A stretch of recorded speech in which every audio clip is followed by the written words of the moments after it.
Hi, I'm Dr. Ken Adams, for those of you who don't know me, and welcome back to those of you who have followed my work on enmeshment.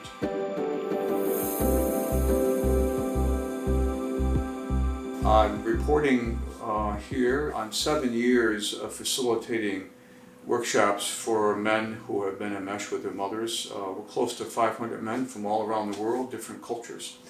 And I thought I'd bring to you some observations of these men and some of the things that they've taught me about this bind of enmeshment, what we call enmeshment, which is this over dependency of the mother with the son and vice versa, historically as a child and also into their adulthood, that leaves the man in a loyalty bind with his mother, in which he feels loyal to uphold her needs at a cost to his own and also at a cost to his relationship to his partner, in this case a heterosexual partner.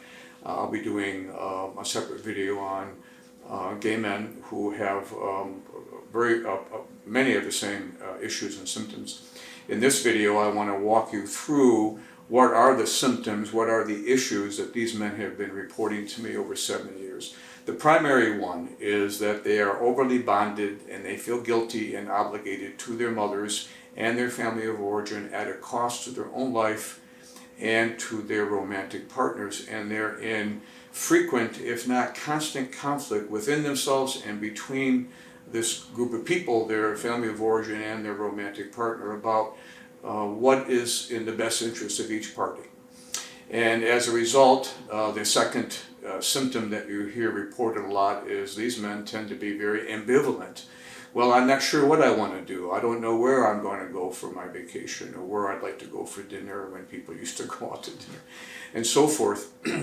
So they have what we refer to as ambivalent attachment styles, 1 foot in and 1 foot out. I'm going to spend some time on a separate video delving into what causes the ambivalent attachment style, how to break free from it, and some of the ways it gets projected onto the partners. So stay tuned for that.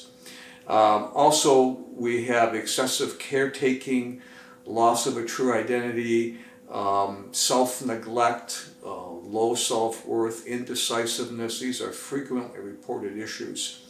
And we have another symptom that I've labeled that the men have described as a way that they've coped historically with this enmeshment and loyalty bind, is what I call troublesome compromises.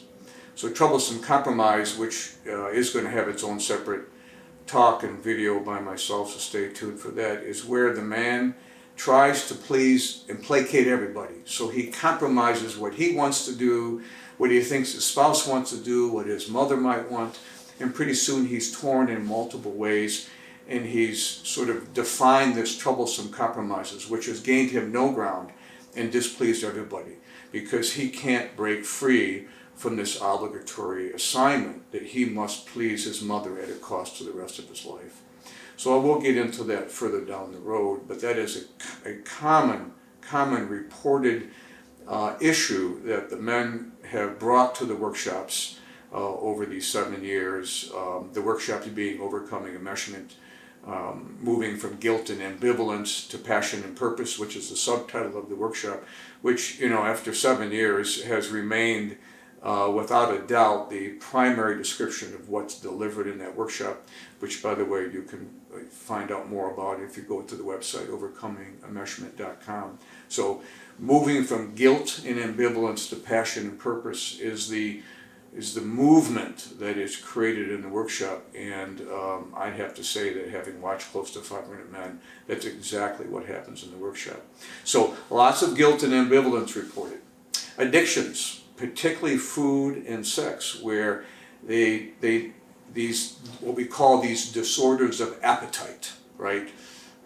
Inability to control impulses around wanting more and more food or wanting more and more sex, beyond what we might describe as normal or normative appetites around these issues, in which the compulsivity in it causes its own dysfunction, because embedded in the addiction initially is a sense that I'm free. You can't control this, right? I can eat as much as I want. I can sex as much as I want. And mommy, you can't do anything about that. The trouble is that that becomes its own problem and its own trap and its own bind. So that's a frequently reported issue. Probably about 60 to 70% of the men coming in have some compulsive addictive issues. They also report sexual dysfunctions. I mentioned the compulsive end of the spectrum, but they also can report low libido, feeling, I almost want to use the word neutered, but more disenfranchised, unavailable to their own passion, because they're so bound up by what's best for them that they haven't unfolded their own essence of their masculinity. So that's a frequently reported issue, where the men lose touch not only with what they might prefer for dinner or which movie they want to see, but also whether they can show up erotically in the bedroom fully without feeling bound up by the mother's carried demand that he should be available to her. Part of emerging in one's masculinity is the ability to separate from the mother while still loving her, but then moving into his own world and bonding with a partner. They also report these men feeling guilty, disempowered, feelings of inadequacy, incompetency. They may override that by being excessively workaholic, so they can cover that up, but underneath they have a lot of these feelings.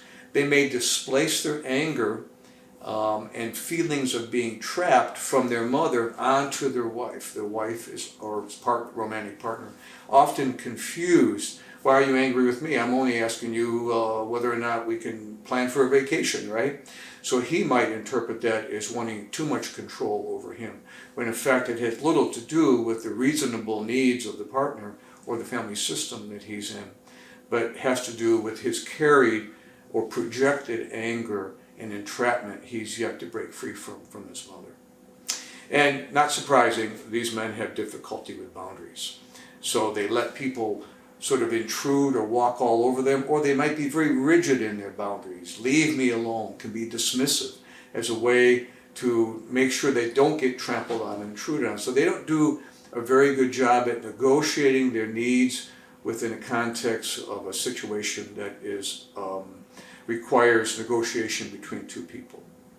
So what has the workshop taught us about what works for these men? Well, the obvious thing is that they have to make a decision that the contractual arrangement between them and their mother must change.